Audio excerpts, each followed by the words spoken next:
27वीं आईनी तरमीम कौमी असम्बली से भी 2/3 अक्सरियत से मंजूर। तरमीम के हक में 234 और मुखालिफत में 4 अरकान असम्बली ने वोट दिया। वोटिंग के दौरान सदर मुस्लिम लीग नून नवाज शरीफ भी ऐवान में मौजूद रहे। अपोजिशन का वोटिंग के अमल का बॉयकॉट।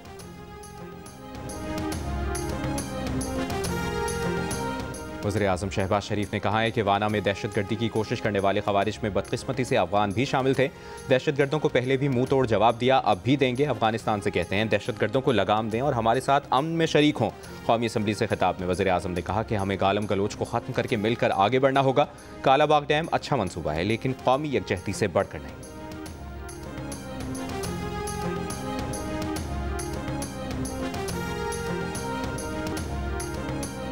बिलावल भुट्टो जरदारी ने कहा है कि 27वीं तरमीम फील्ड मार्शल के ओहदे को आईनी कवर दिया जा रहा है।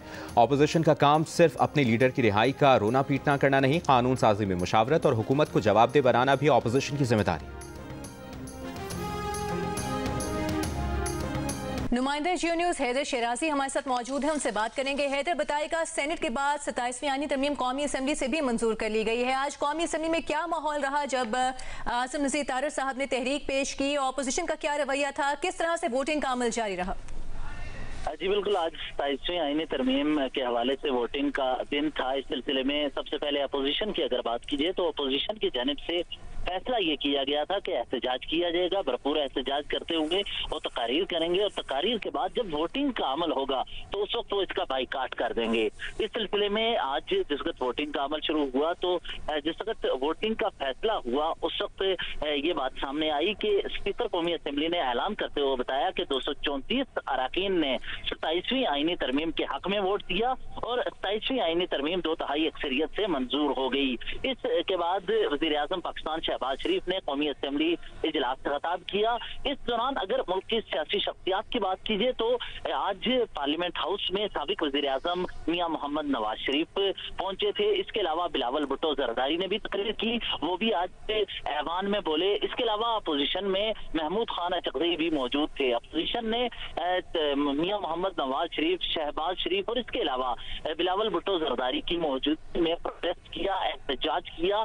बिलावल भुट्टो जरदारी की जानिब से आज तकरीर करते हुए ये कहा गया कि हमने 18वीं तरमीम में आईनी अदालत के क़याम के हवाले से फैसला किया था और आज इसकी तरफ बढ़ रहे हैं। इसी दौरान आज दिन के वक्त ये हमने खबर दी थी कि आर्टिकल 6 समेत मुतअद्दिद तरामीम शामिल की जा रही हैं इसमें, और इस सिलसिले में आज वफाकी काबीना का इजलास 5:30 बजे बुलाया गया था। इसके बाद अभी जिस वक्त मैं गुफ्तगू कर रहा हूँ इससे थोड़ी देर कबल ही मेरी वफाकी वज़रा से बात हुई है। उन्होंने मुझे ये बताया है कि आज जो वफाकी काबीना का इजलास बुलाया जाना था उसे डिले करते हुए वज़ीर-ए-आज़म की स्पीच के बाद रखा गया था, लेकिन अब एक मरतबा फिर फैसला ये हुआ है कि वफाकी काबीना का इजलास अब कल बुलाया जाएगा, जिसमें ये जो तरामीम है उनकी मंजूरी होगी वफाकी काबीना से और उसके बाद सेनेट में उसे पेश किया जाएगा। यानी आज जो वफाकी काबीना का इजलास कमेटी रूम नंबर 2 में अभी थोड़ी देर बाद होना था वो डिले हो गया है, अब वो कल चला गया है। वफाकी वज़रा की जानिब से बताया कि कल इसका वफाकी काबीना इजलास होगा। और आज ये जिस वक्त वज़ीर-ए-आज़म पाकिस्तान ने खिताब किया उससे पहले स्पीकर कौमी 27वीं आईनी तरमीम के हवाले से ऐलान किया कि ये मंजूर हो गई है 2/3 अक्सरियत से।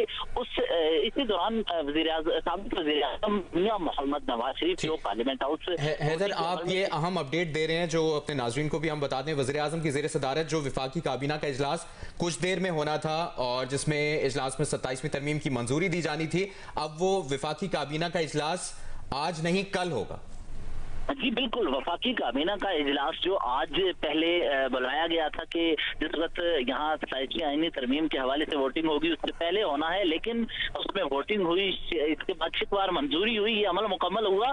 अब उसके बाद भी वफाकी वज़रा राना तनवीर और दीगर वज़रा ने जियो से गुफ्तगू करते हुए कहा था कि आज कमेटी रूम नंबर 2 में ही वफाकी काबीना का इजलास होगा, लेकिन जो ही वज़ीर-ए-आज़म पाकिस्तान ने तकरीर मुकम्मल की वफाकी वज़रा बाहर निकले तो उनसे हमने पूछा काबीना का इजलास क्या आज होगा, क्योंकि कमेटी रूम नंबर 2 में तैयारियां मुकम्मल हैं। उन्होंने जियो न्यूज़ से गुफ्तगू करते हुए कहा है कि हैदर, आप हमें इस तफसील से मुतालिक आगाह करें। नुमाइंदा जियो न्यूज़ नौशीन यूसुफ ने हमें ज्वाइन किया। नौशीन, 8 नई तरमीम इस ड्राफ्ट का हिस्सा बनाकर पेश की गई आज कौमी असम्बली में, जिसकी मंजूरी ली जाएगी वफाकी काबीना से और फिर सेनेट में उन्हें पेश किया जाएगा। इन तरमीम की तफसील हमारे देखने वालों के सामने रखिएगा। जी बिल्कुल, कौमी असेंबली से तरामीम मंजूर हो गई हैं और अब वो सेनेट में जो है ट्रांसमिट कर दी जाएंगी, जहां पे सेनेट जो है उनमें कल जो है कभी इम्कान है कि उनमें तरमीम जो है उनको मंजूर कर लेगा। जबकि जो तरामीम पेश की गई हैं कौमी असेंबली में वो 8 नई तरामीम है, उनमें से 4 शिक्के निकाली हैं और 4 शिक्के जो है वो शामिल की गई हैं और उनमें आर्टिकल के 6 जो है 6(2) में विफाकी आईनी अदालत का लफ्ज जो है ऐड कर दिया गया जो कि हाई ट्रीजन से मुतालिक है। जबकि आइन के आर्टिकल 10 में लफ्ज सुप्रीम कोर्ट का इजाफा किया गया है। आइन के आर्टिकल 176 में जो तरमीम की गई है उसके मुताबिक मौजूदा चीफ जस्टिस टर्म पूरी होने तक चीफ जस्टिस ऑफ पाकिस्तान जो है वो कहा जाएगा, उन्हें वो चीफ जस्टिस पाकिस्तान रहेंगे। जबकि आर्टिकल 255 की क्लॉज 2 में तरमीम है और मुझे जो मौजूदा टर्म के बाद कौन चीफ जस्टिस होगा उससे मुतालिक है। उसमें कहा गया है कि चीफ जस्टिस सुप्रीम कोर्ट और चीफ जस्टिस विफाकी आईनी अदालत में से सीनियर तरीन जो शख्स होगा, सीनियर तरीन जो होंगे वो चीफ जस्टिस ऑफ पाकिस्तान कहलाएंगे। जबकि सदर attorney general chief election commission की हल्फ से मुतालिक जो तरामीम थी वो वापस ले ली गई है और तरामीम के मुताबिक ये हल्फ जो है चीफ जस्टिस विफाकी आईनी अदालत ने लेना था जो 27 आईनी तरमीम पेश की थी, लेकिन अब ये वापस ले ली गई है और जो हल्फ है वो चीफ जस्टिस ऑफ पाकिस्तान लेंगे। जी सही। और नौशीन यूसुफ ये भी कहेगा कि दिन भर आपने सूरत हाल भी देखी, ऑपोजिशन की जानिब से भी शदीद एहतजाज रिकॉर्ड किया गया, इस बारे में भी आगाह करें।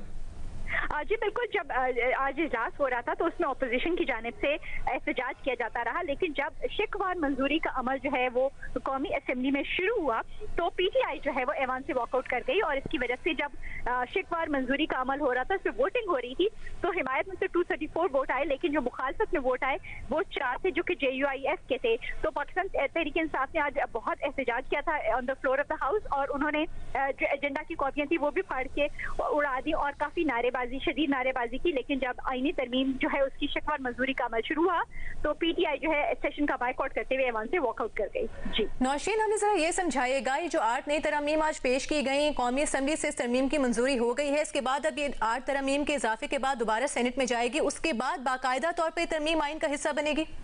जी बिल्कुल, जब क्योंकि कौमी कल 2 रोज कबल सेनेट ने ये आईनी तरमीम जो है 27 आईनी तरमीम मंजूर की थी। जब वो कौमी असेंबली आई तो कौमी असेंबली ने उसने तरामीम कर दी और अब ये तरामीम जो है वो वापस, जो ये 8 तरामीम हुई हैं, ये वापस जो है सेनेट के फ्लोर पे कल ऐवान कभी इम्कान जाहिर किया जा रहा है कि कल ये सेनेट में पेश कर दी जाएंगी, जबकि सेनेट जो है कल इनकी मंजूरी लेगा, जिसके बाद फिर सदर की दस्तखत के बाद ये बाकायदा आइन का हिस्सा बन जाएगी। नौशीन यूसुफ, आपने इस बारे में आगाह किया, शुक्रिया आपका।